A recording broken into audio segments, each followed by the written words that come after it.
Welcome to the channel for the future caretakers of resurrected species. Welcome to the Paleo-Zoo-Keepers Association.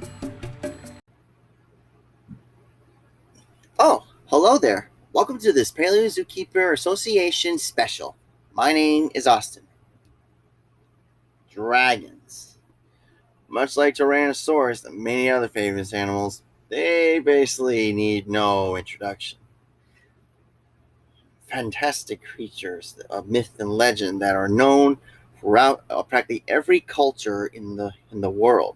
Europe, China, Aztecs, parts of Africa, even Australia, and even places where there are no reptiles native at all. Even they have stories of dragons. But it also begs the question, what if dragons were real? What if they were real creatures? In 2004, a mockumentary, that's basically like a fake documentary, on Animal Planet pretty much asked this question and pretty much displayed it in a very fascinating way. Also known as Dragon's World or The Last Dragon, this pseudo-documentary covers the natural history and biology of dragons as the scientist characters study the corpse of a dragon of medieval times that was discovered in an ice cave of Romania. On the natural history of the dragons, it starts with the prehistoric dragon that lived with and fought dinosaurs. Then it goes to the marine dragon that swam from the KT Extinction event and eventually moved back onto land. Then we would follow the forest dragon from southeastern Asia as it hunted in forest of bamboo. And finally, we look into our final dragon species and the subject species of this series of videos, the mountain dragon, the classic dragon of European or Western myths and legends, which is also the species of the specimen that the characters of the pseudo-documentary are analyzing. One of the many things that the pseudo-documentary or mockumentary says about the biology of the dragons is that they share a common ancestor, crocodilians. But unlike their crocodilian relatives, most of the dragons in the mockumentary are hexapods, meaning that they have 6 fully functional limbs, usually 4 legs and 2 wings. This makes them not only the most unique of the reptiles, but also the most unique of all vertebrates that have ever lived. But according to the mockumentary, dragons have wings that are proportionally too small for them to fly with.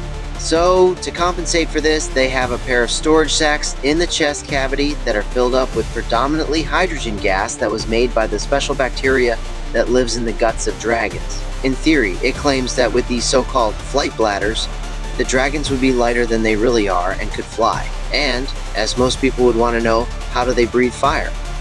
Well, according to the mockumentary, the dragons would first find a rare mineral called platinum, chew it up with their specialized molars, and when they wish to breathe fire, would exhale the hydrogen gas from their flight bladders.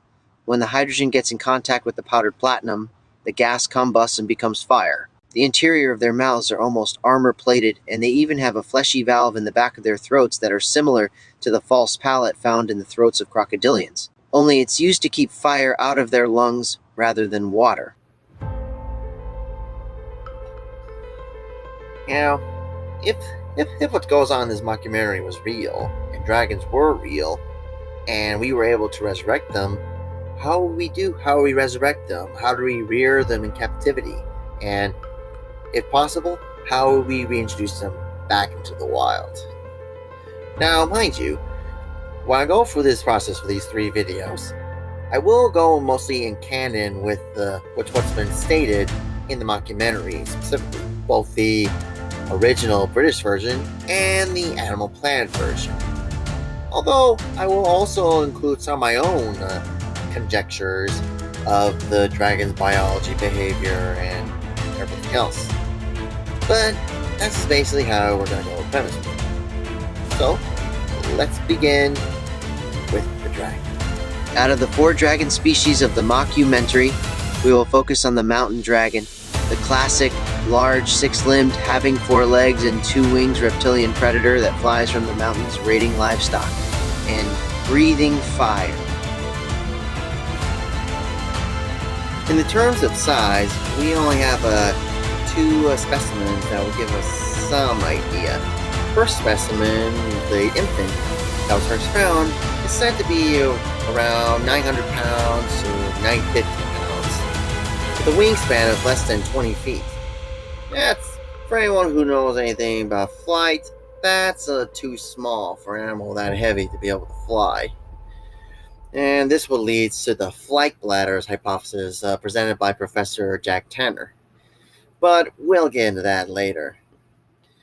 While it's not verified, I would say that the infant's probably 5 feet, around 5 feet tall on the shoulder, and probably 25 feet long in length. Mind you, this is just a guess.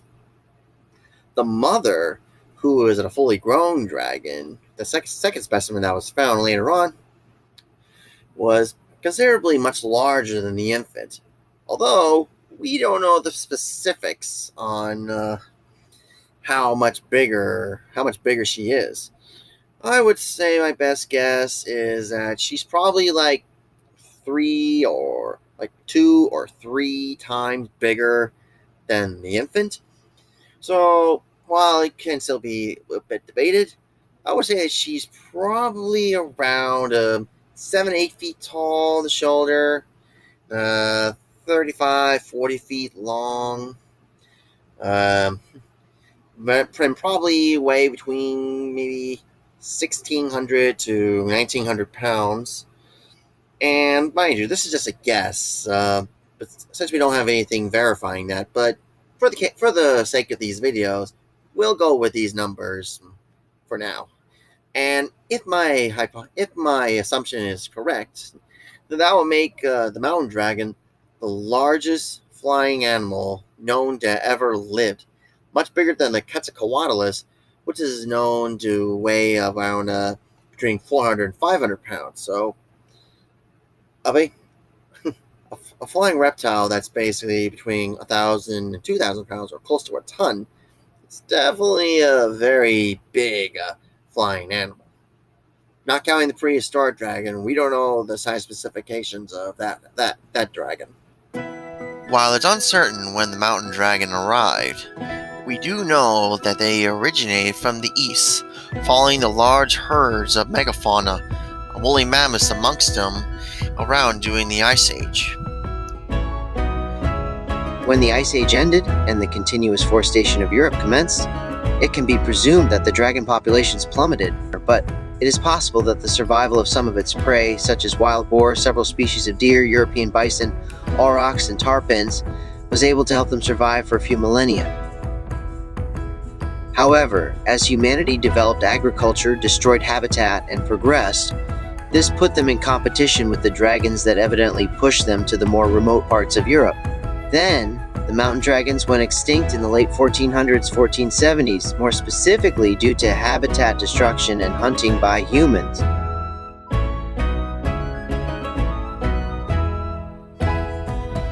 Out of all the dragons out there, I would definitely say that the mountain dragon is the most likely to resurrect.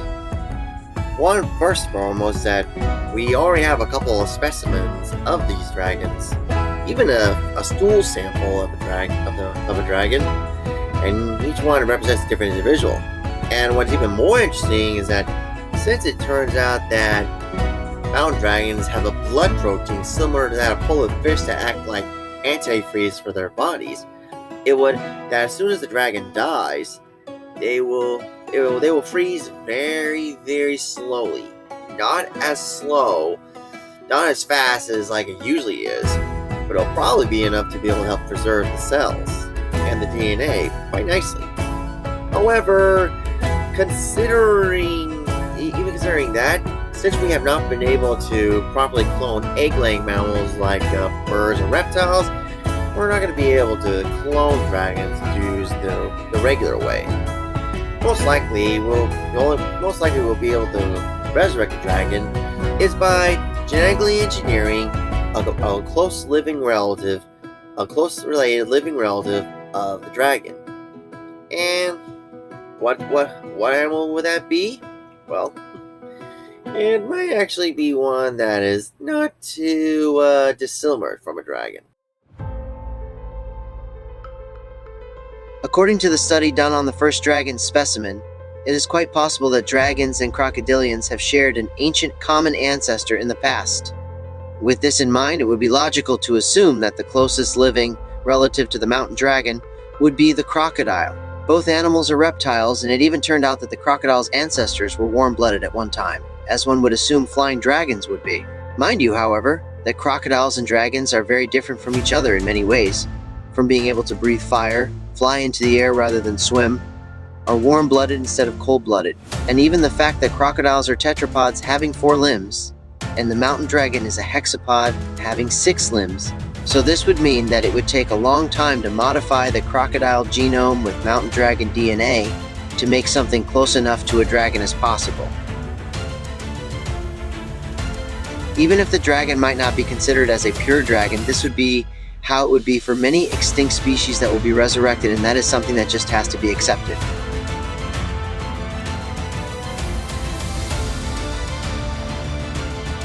Now that you got your genome all set up, now you need to get that DNA into a cell, probably preferably a crocodile cell.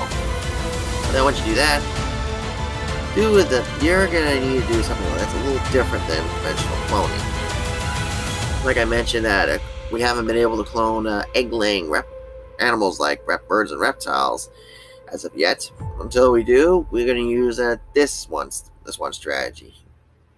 Basically, we're gonna make chimeric animals that basically hold the gametes, the sperm and egg making cells of dragons. Like the cells I mentioned earlier, that we inject the genome of the dragon into, we could be able to convert them. We must be able to convert them into stem cells and then into germ cells. And then once we do that, well, we just need a host to be able to do that. Even though crocodiles are the closest living relatives, they won't be the best animal to become the chimera because, well, egg size and the fact that, due to a logical assumption that dragons are warm-blooded, or at least close to warm-blooded, since all flying vertebrate animals have warm blood, and it seems logical that would be the case. And with the egg size, until we get animals that are able to lay bigger eggs, I would say we do the ostrich.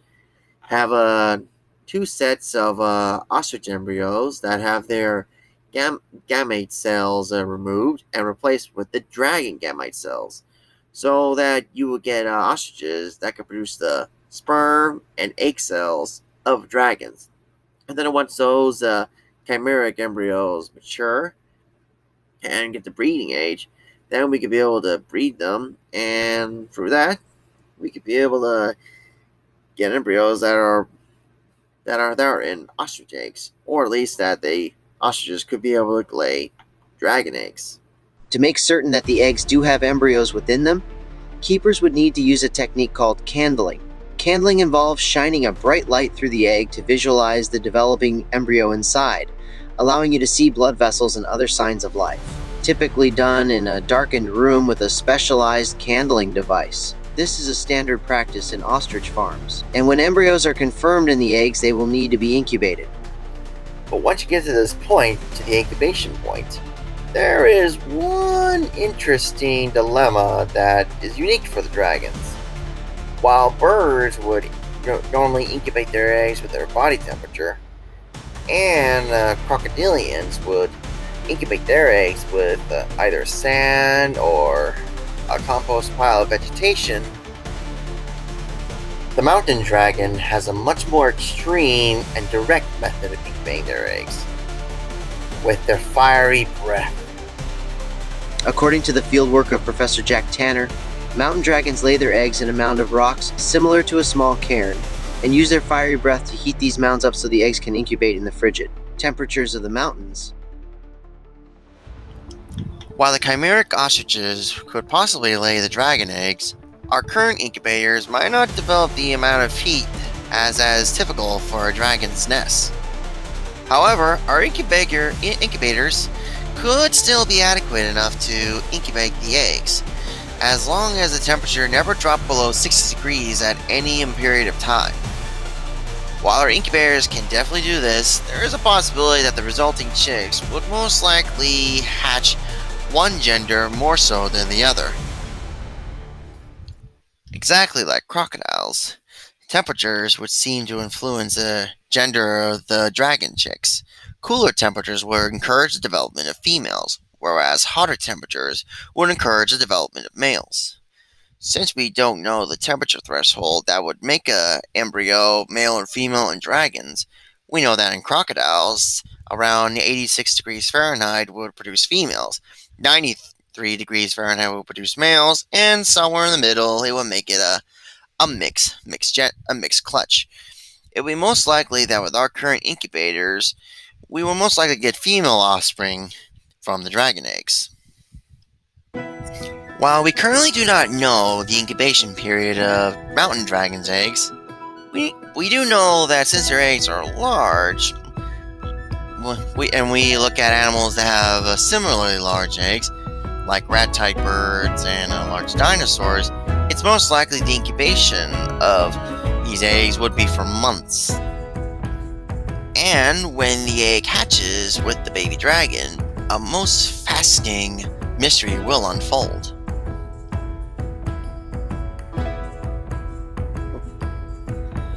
Now, the mountain dragon and its whole family will definitely be considered to be the most unique vertebrate that has ever lived.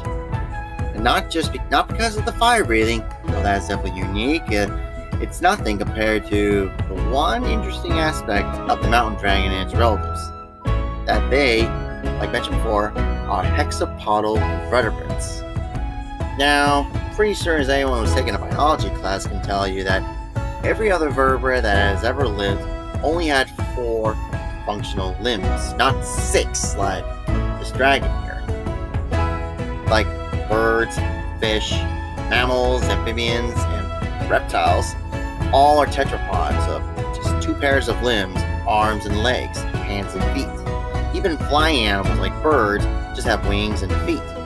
But the mountain dragon and its relatives are unlike any other creature that has ever lived. Nature likes to make exceptions. And with this kind of exception, this will show that their biology will be very unique. It's uncertain how it happened, but how they developed this, but it'll definitely be unique. Like the musculature will be very unique, the neurology, and even the metabolism will be very different. We'll get to that eventually. But what's going to be the most interesting is, how are these animals look like when they are born? While a juvenile dragon has been discovered with the adult, the young female that was found in the ice cave was already about half the size of the adult, and already looks just like a smaller version of the adult. Why the image of a hatchling would be so curious is that the third pair of limbs would definitely take a lot of room within the egg, and that would affect how the hatchling itself would grow and develop. Now, when Professor Jack Tanner and his team went to investigate the ice cave, they did found a nest with 1 egg not making it, while also finding shells of the egg that did make it.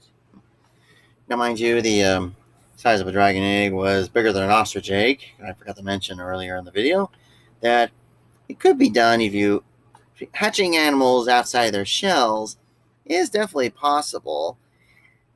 Just need to look up on how we are able to do this with chicks and maybe do the same thing with dragons. Forgot to mention that earlier in the video. But anyway, while we definitely got an egg from the nest in the ice cave, we don't have an idea of what the embryo or fetus looks like while it's in the egg. So we can only speculate of what it looks like when the animal hatches.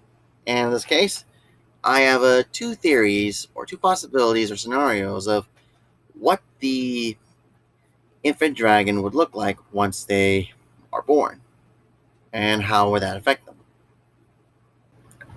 However, on a side note, even before we start hatching the dragons, sequencing the DNA could be able to help us decipher this beforehand. One possible form that the dragons will be born as is they will have all 6 limbs from the start to finish. However, with this, the limbs and the tail, all 6 of the limbs, would take up a lot of space within the egg, and would definitely make some of the parts of the body pretty small in order to make it work out. And it's quite possible that this would probably make the dragon chick altricial. What this means is that the chick is relatively undeveloped when it's grown, and is pretty much completely harmless without mother's care, similar to that of human babies and the chicks of robins. Since according to the mockumentary, dragons would invest at least 7 years of parental care for their offspring, making them basically a cage strategy species, this could be within the realm of possibilities.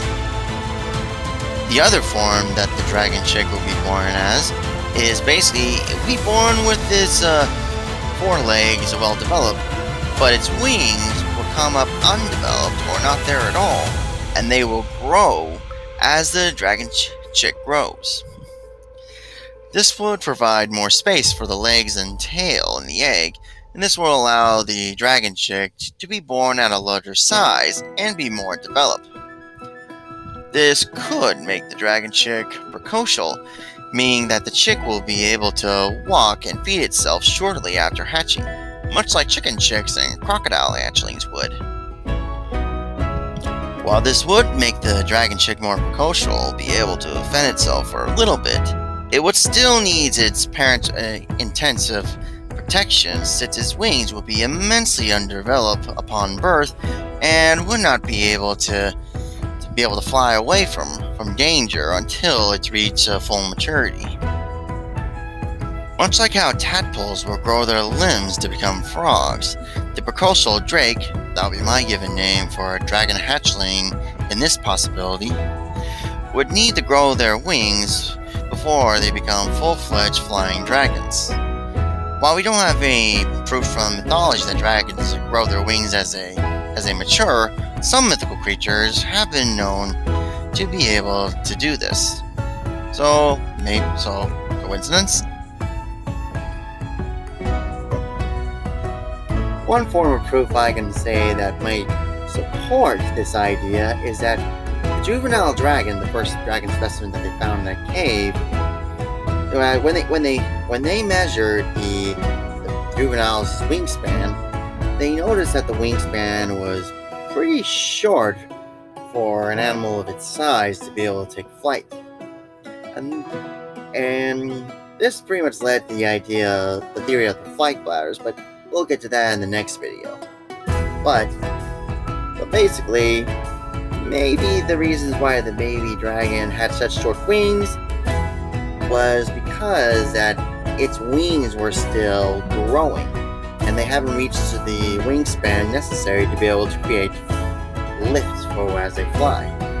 So this could be proof of that. Whether the dragon's chicks will be born as one form or another, one thing is definitely for certain, that when this occurs, it will definitely be extremely fascinating. And whether they be born either or will definitely have an effect on how they need to be raised in captivity. Next week, we will get into more details on how to rear the dragons in captivity in either forms, and we'll even get to several of the many aspects of how to take care of dragons in captivity. And the week or so after that one, the third video would be on the potential rewilding of the mountain dragon and reintroducing it back to the wild. I want to say thank you to artists Keenan Taylor and Taliesaurus. They were able to illustrate illustrations to help me with this video and the future videos as well. If you'd like to support them and check out their projects, I'll send out links to their pages down below. I want to say thanks to my patrons, both paid and free members. This couldn't really done it without their support in one way or another. If you'd like to be able to, If you'd like to be a paid member to be able to help support this channel, definitely do so if you can. And thanks to subscribers and viewers like you, thank you. Your subscription and your views definitely help me out in more ways than one. And if you have already, like and subscribe so you can see other cool videos like this and keep up with this trilogy for this month. Thank you for watching this video, and stay tuned for next week's video on this subject. Hope you have a grand day. Adios.